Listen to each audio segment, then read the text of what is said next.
Salut tout le monde, c'est Nern. Alors, ça fait un petit moment qu'on s'est pas vu. C'est la vie.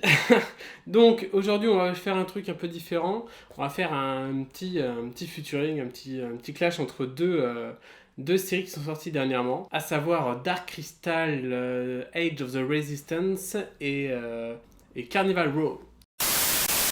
Ladies and gentlemen, let's get ready to rumble! Alors, deux séries de fantasy sorties le même jour sur deux plateformes différentes. Coïncidence? Peut-être. Après, c'est quand même surprenant qu'elles sortent toutes les deux en même temps, mais bon, c'est la rentrée, alors on sait pas, peut-être que les plannings se sont croisés. Toujours est-il que ce sont deux séries de fantasy qui sont quand même très différentes, et donc on va les confronter l'une à l'autre. Donc, petite présentation. D'abord, alors, Dark Crystal Age of the Resistance, en fait, c'est une préquelle d'un film sorti dans les années 80-90, à savoir The Dark Crystal, dont la première vidéo de la chaîne traite. Il s'agit vraiment de fantasy pure, c'est-à-dire ça se passe vraiment sur un autre monde, il n'y a aucun humain, il y a de la magie, il n'y a que des créatures nouvelles, il n'y a rien de notre monde qui se trouve dans ce monde-là. Et il y a toute une histoire autour d'un cristal, le cristal de vérité, qui aurait des pouvoirs, qui est détenu par les Skeksis, qui sont les méchants en fait, les piafs méchants. Et il y a toute une histoire autour de ça. Et là, donc, Dark Crystal Age of the Resistance, c'est une préquelle qui raconte comment les Gelflin, une race qui a été exterminée par les Skeksis au moment du film, découvrent donc la vérité, comme quoi les Skeksis sont des méchants, et mettent en place une résistance face à cet oppresseur et à ce futur génocidaire. Et l'autre série, donc Carnival Row, est une série de fantasy plutôt victorienne, on dira, dans un monde avec beaucoup d'humains et beaucoup de races extraterrestres qui nous sont connues, comme les fées, les satyres, les centaures, les trolls. Il y en a sûrement d'autres qu'on verra au fur et à mesure des saisons, mais pour l'instant, on n'a que ça. Et c'est un univers assez sombre, qui est sympa, mais on va y revenir. Alors, on va découper notre petite opposition par des thématiques. On va commencer par la technique. Donc on va commencer par la technique. Donc Dark Crystal Age of the Resistance, c'est une série en 10 épisodes, donc produite par Netflix, dirigée par Louis Leterrier, ce qui est surprenant. Il y a une interview de Captain Pom... Ah, il y a une interview de lui par Captain Popcorn, je ne l'ai pas encore vue, je vais la regarder bientôt. Donc, il y a sûrement plein d'infos, il faut aller la voir. Alors, donc comme j'ai dit, c'est une préquelle au film de Frank Oz et de Jim Henson. Et chose notable et particulière, c'est que en fait, cette série, comme le film, est en fait une série d'animation réalisée entièrement en marionnettes animatronics. Alors, les marionnettes animatronics, c'est-à-dire c'est une marionnette avec à l'intérieur des composants mécaniques qui lui sert à avoir des mouvements assez complexes que peut pas avoir une marionnette toute bête avec la main. C'est le genre c'est le genre de choses qu'on a retrouvé dans Jurassic Park, c'est le genre de choses qu'on trouve dans les derniers Star Wars. C'est une technologie qui est très peu utilisée en matière d'animation au final, à part pour les séries jeunesse. Et c'est quand même pas mal courageux de Netflix de proposer ce genre de série qui risque de en choquer plus d'un. De son côté, Carnival Row est une série de 8 épisodes. Alors j'ai noté, créée par René Echevarria et Travis Beecham. J'en connais aucun des deux, ça se trouve je connais leur travail quelque part, mais là, comme ça de tête, ça me dit rien.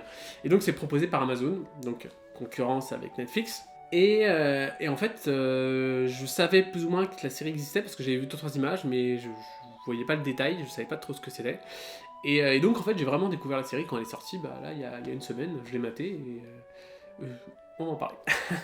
Donc côté technique, on a d'un côté une série plutôt traditionnelle, qu'on aurait pu retrouver dans n'importe quelle chaîne, et de l'autre, une série avec des marionnettes issues d'un film des années 80 que personne de notre génération connaît, ou quasiment personne. Alors moi, je donne victorieux Dark Crystal. Donc, deuxième point, le cast. Alors là, le cast, j'ai ma petite fiche parce que c'est assez compliqué, parce que Dark Crystal, au niveau du cast, c'est du méga lourd. Alors, je vais vous faire une petite liste en VO. Dans les rôles des héros, on a Tyrone Kingsman Hercton, Anya Split Taylor-Joy et Nathalie Missandei Emmanuel. Chez les méchants, il y a aussi du très très lourd et franchement, c'est du bon.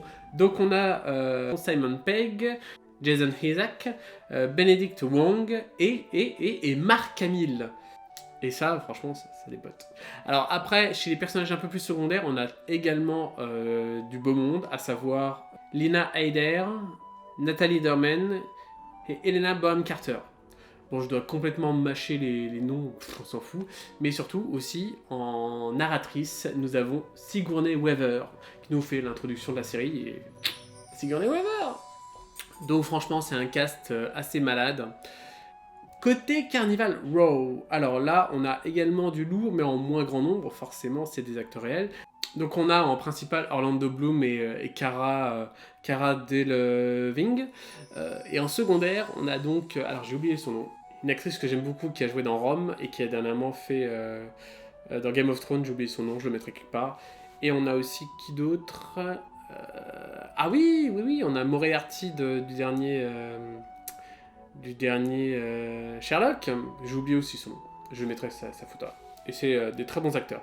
Donc là, forcément, si on compare Dark Crystal avec Mark Hamill contre Orlando Bloom et quelques autres, dont j'ai du mal à retenir les noms, vas-y. Dark Crystal gagne encore cette manche. Oh, c'est surprenant, Mark Hamill. Oh. Donc après, l'imagerie.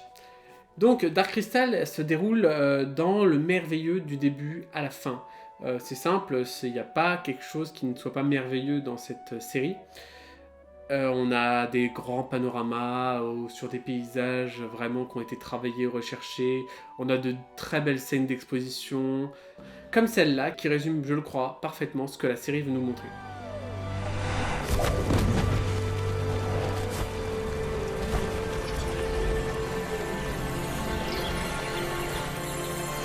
Oui, voilà, c'est bien. Coucou la famille. Salut les Nurlocs, c'est l'heure de manger. Et Carnival de son côté. Carnival Row se place dans le noir obscur, des récits à la Jack Éventreur. Pas beaucoup de brillance, mais beaucoup de crade. Rien de bien original en soi, c'est le genre d'ambiance que l'on retrouve dans les derniers Sherlock Holmes par exemple, mais en plus prononcé. Comme dans cette scène par exemple, où le héros vit un flashback. La transition est sobre et intelligente, captivante. Elle parvient, sans être grandiloquente, à nous faire ressentir le désarroi intérieur du personnage en développant son background en même temps.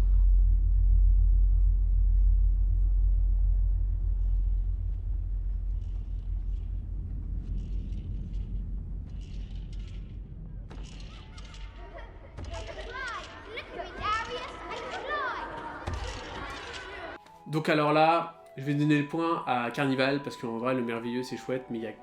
Voilà, le travail de la prise de vue est bien meilleur dans Carnival, à mon sens. Autre point, le type de personnage. Donc Dark Crystal comporte quand même pas mal de personnages assez bien définis au final, dont les plus notables forcément, les trois héros et les méchants. Donc côté héros, nous avons Ryan, on a Dit et on a Brea. Alors, chacun vient d'un milieu différent et d'un clan différent. Ria est un guerrier et celui qui a une quête.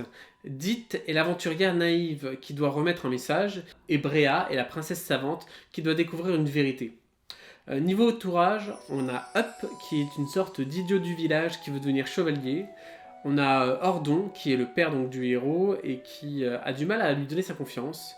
Et on a Celadon qui est la sœur aînée jalouse de sa cadette. Chacun aura évidemment son développement personnel. Côté méchant, ce serait plus simple de citer ceux qui sont pas très développés, mais on va pas le faire, hein, mais on va retenir quand même trois personnages principaux, c'est-à-dire le chambellan, le général et l'empereur, sachant que c'est une sorte de triforce qui était déjà plus ou moins présente dans le film, même si l'empereur meurt très vite dans le film, et donc il ne reste plus qu'une dualité entre chambellan et général. C'est vraiment, pour moi, c'est un quasi sans faute, quoi. Et alors, c'est un quasi sans faute à quelques exceptions près, c'est-à-dire il y a un trait de caractère du héros, donc de Ryan, que je trouve un peu déplorable, c'est que dans l'épisode 1, on nous le présente avec une petite amie qui subit une tragédie, et le personnage, il met pas beaucoup de temps à zioter du côté de ces deux autres héroïnes à partir du moment où il les rencontre.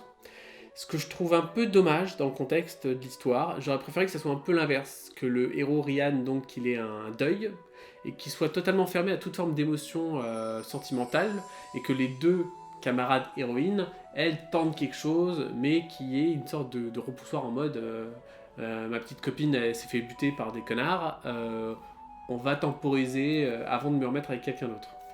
Ça c'est pas fait, je trouve ça un peu dommage. Donc, beaucoup moins de persos pour Carnival Row, mais c'est normal parce que... en fait, non, c'est pas spécialement normal. Donc, nos héros, c'est Vignette et Philo. Alors, Philo, c'est un policier ex-militaire, et Vignette, c'est une immigrée qui devient membre de la mafia. D'autant plus que les deux sont d'ex-amants, donc il y a une tension qui existe entre eux, et ça se sent et c'est bien pour le développement.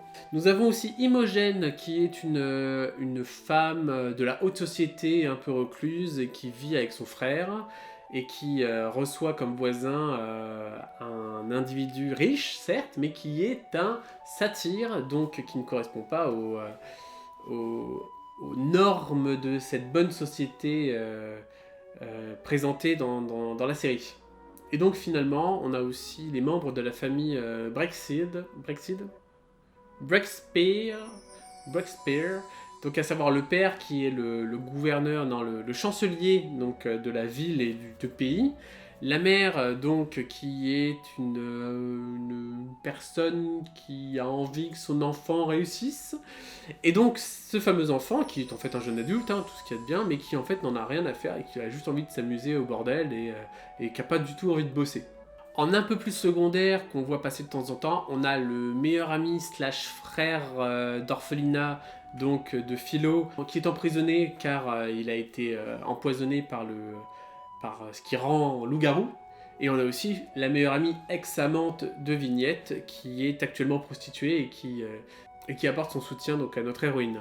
En plus de ça, on a un personnage qui nous est présenté, qui est un artiste de rue, qui fait des spectacles avec des kobolds, qui est très intéressant, qui sait beaucoup de choses, et qui est développé pour avoir une importance par la suite.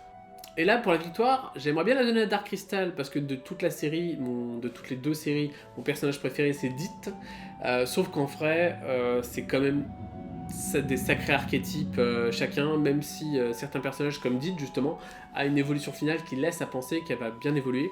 Mais toujours est-il que, voilà, Carnival s'en sort quand même mieux en matière de personnages, je trouve. Donc, plus dans le background de l'univers de fantasy, on va se poser la question des mondes. Concernant Dark Crystal, Thra est une planète de pré-dark fantasy. Nous sommes dans une situation où le cataclysme qui engendrera le monde vu dans le film n'est pas encore arrivé et n'est pas inévitable. Les forêts sont rayonnantes et parcourues d'animaux globalement pacifiques, les cités Gelflin sont fortes et brillantes, et tout semble aller plus ou moins pour le mieux. Mais évidemment, ça durera pas, hein, faut pas déconner. Ici, Thra est littéralement un personnage en soi. C'est même parfois une sorte de Deus Ex Machina qui sert à faire avancer l'intrigue. Côté Carnival Row, nous sommes dans de la fantasy noire sur fond d'ère victorienne à la Sherlock Holmes. Nous sommes dans un récit centré sur une ville, donc Burge, qui est en fait une altération de Londres. Nous ne quittons presque pas la ville à quelques exceptions près, et nous en découvrons surtout les personnages qui la peuplent. C'est très multiculturel, c'est très traditionnel, on voit tantôt les quartiers riches, tantôt les quartiers pauvres. La ville est issue d'une lecture très anglo-saxonne de la ville, un peu comme ce qu'on retrouve dans les comics, par exemple avec Gotham, ou alors la New York de Spider-Man, par exemple. À savoir que la ville, c'est pas un... Ça peut être un personnage en soi, elle est caractérisée, mais c'est surtout une pièce de... C'est surtout un théâtre dans lequel l'action se passe. Fatalement, même si la ville de Burge est intéressante, Dark Crystal s'en sort mieux avec un monde beaucoup plus vaste, bien qu'il paraisse tout petit, et beaucoup de diversité dans les décors et dans tout ce qui l'entoure. Victoire pour Dark Crystal! Donc là on passe aux créatures, et encore une fois, vous vous en doutez bien, entre un monde de fantasy totalement inventé et un monde de fantasy victorien, voilà.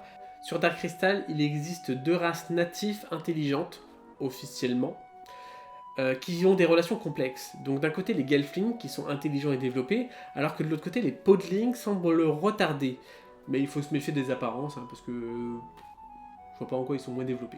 Les Gelflings sont divisés en plusieurs clans qui se haïssent et s'aiment plus ou moins comme, en fait comme des pays peuvent s'aimer et se détester, ou plutôt comme des villes d'un même pays avec des rivalités liées au foot, quoi. Ah, c'est qu'il y a quand même du racisme.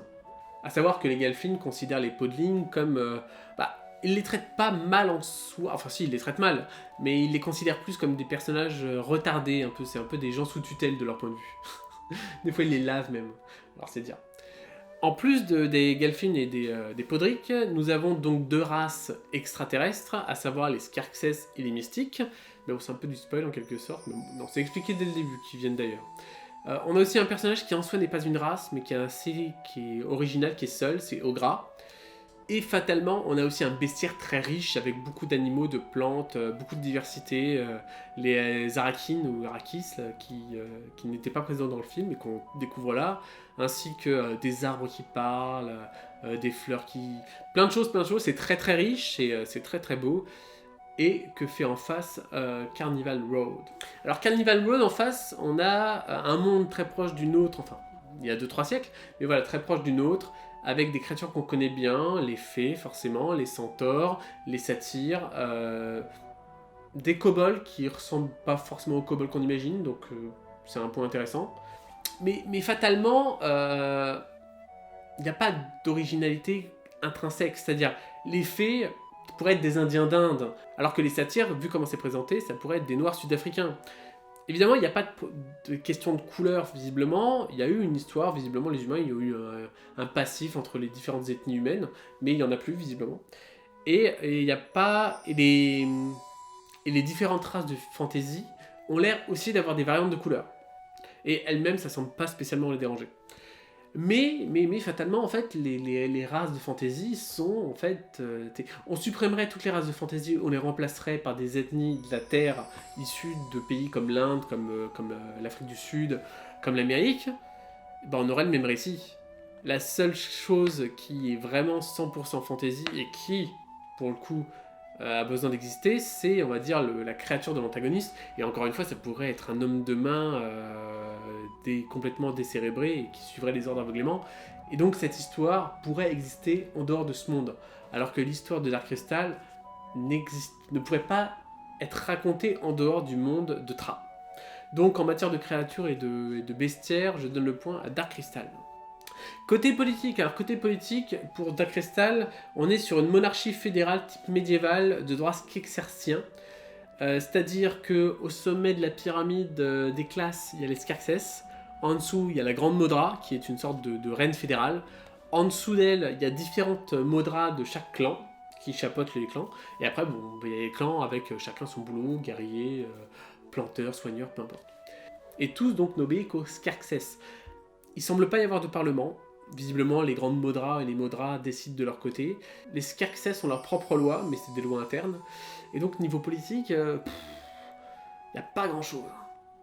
Alors que du côté de Carnival Row, là par contre, il y a beaucoup plus de choses. Il y a l'un des personnages qu'on suit, c'est le chancelier du Bled.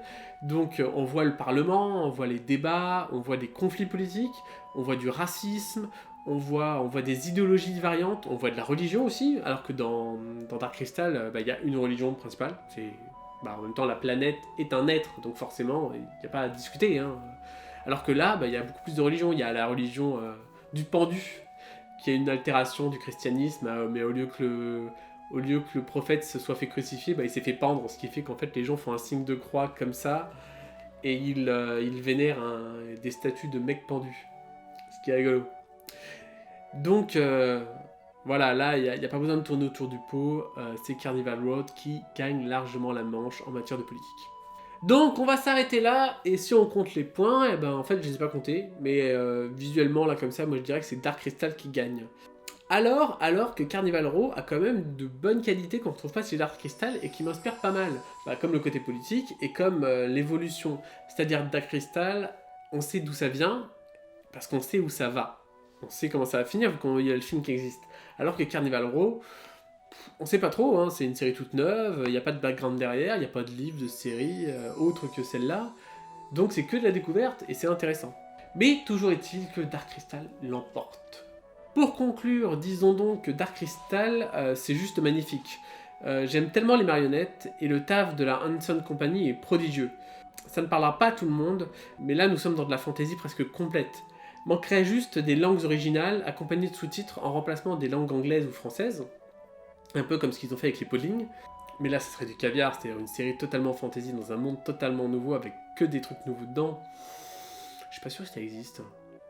Dites-moi en commentaire si ça existe. Aussi, bien qu'étant une préquelle, la série s'est travaillée sur l'intrigue pour quand même nous surprendre un peu. Honnêtement, je trouve pas vraiment de point négatif, à part, comme pour le film, les personnages se croisent trop facilement, on a vraiment l'impression que le monde est tout petit, et si tu cours dans les bois, forcément tu vas croiser une personne qui va t'aider à développer l'intrigue. Je noterai quand même un scénario qui manque d'ambition. Ça reste une quête un peu initiatique qu'on en envoie des millions. C'est un peu dommage. Vraiment, la série mériterait pour une prochaine saison, s'il y a, de un peu tonifier son scénario pour nous en faire quelque chose d'un peu plus diversifié, un peu plus surprenant. D'autant que moi, dans l'absolu, j'aurais préféré une série tournée plus sur l'origine des mystiques et des Scarxes, parce que pour moi, c'est eux le vrai mystère de cet univers.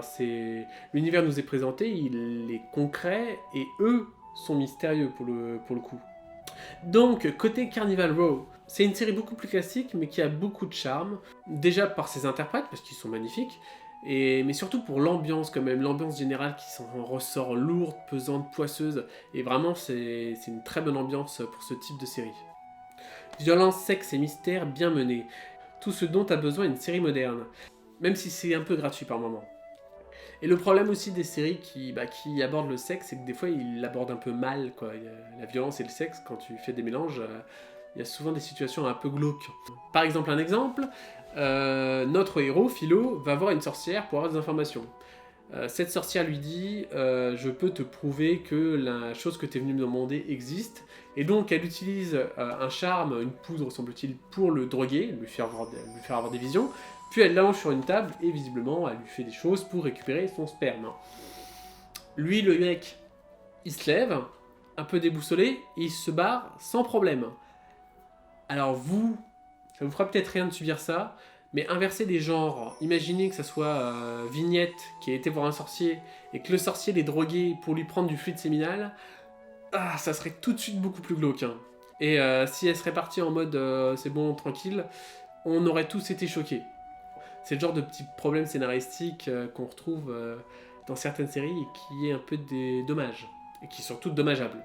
Aussi, pour une ville qui est censée être la plus riche du monde, semble-t-il, une quasi-mégalopole, voilà, Philo, ça a l'air un peu d'être le seul détective, le seul inspecteur de la ville, parce que putain, il tombe sur tout le monde, il connaît tout le monde, c'est un peu limité, je trouve. Mais, franchement, il y a matière à faire quelque chose de bien par la suite. C'est pour ça, étant donné que la saison 2 est déjà signée, j'ai hâte qu'elle soit diffusée. Voilà, ce sera plus ou moins tout pour ces deux séries. La vidéo est terminée, vous pouvez partir si ça vous intéressait que ça. Sinon, des news de mon côté. Alors, problème PC toujours pas résolu, donc j'ai du mal à faire du montage. Alors que sont tournées toutes les séquences du let's play Pokémon. Je vous ferai regretter votre absence de parole. Ainsi que a été tourné pendant les vacances toutes les séquences IRL, donc du journaliste pour Interview Fantasy. Beaucoup s'inquiétaient donc du face-à-face entre les manifestations, sachant que les interviewés, eux, sont enregistrés depuis quasiment un an. Quoi. Je me présente à eux comme un simple humain qui s'inquiète en découvrant l'étendue d'un conflit qu'il imaginait puéril et désuet. Comme simple ami de deux personnes d'égale valeur qui se sont beaucoup aimées et qui aujourd'hui, à cause de leurs idées, sont entraînés à se battre l'un contre l'autre. Mais bon, comme le PC il déconne, et dès que j'essaie de faire un montage un poil chiadé, il galère et il plante. Alors je vais peut-être essayer de l'amener au réparateur ou à voir. Sinon, je vais peut-être essayer de développer cette année une saga MP3, comme beaucoup reviennent. Donc je vous mettrai peut-être en description un lien vers l'introduction qu'en fait en test. Donc voilà, c'est un test. Voir si ça passe, si j'arrive à le faire, on va essayer. Sinon, alors pendant le trou de vidéos qu'il y a eu, j'ai publié un mini-roman donc sur Wattpad. Je mets le lien aussi dans la description, c'est de la fantasy. Allez le voir et dites-moi ce que vous en pensez, j'espère que ça vous plaira. Sinon, voilà. Espérons que je publie plus régulièrement, ça va être compliqué parce que dernièrement j'ai un chat, vous le savez, j'ai un deuxième chat, et là il y a un troisième chat qui est arrivé, mais c'est le genre de chat qui miaule plus fort la nuit, qui t'empêche de dormir, et qui en grandissant va demander de plus en plus d'attention. Voilà, donc ça sera tout. J'espère pouvoir produire d'autres choses, des vidéos. Pensez à me suivre sur les réseaux sociaux si vous voulez des nouvelles de temps en temps. Je suis plus sur Twitter qu'autre chose. Sur ce, je vous dis salut. Salut!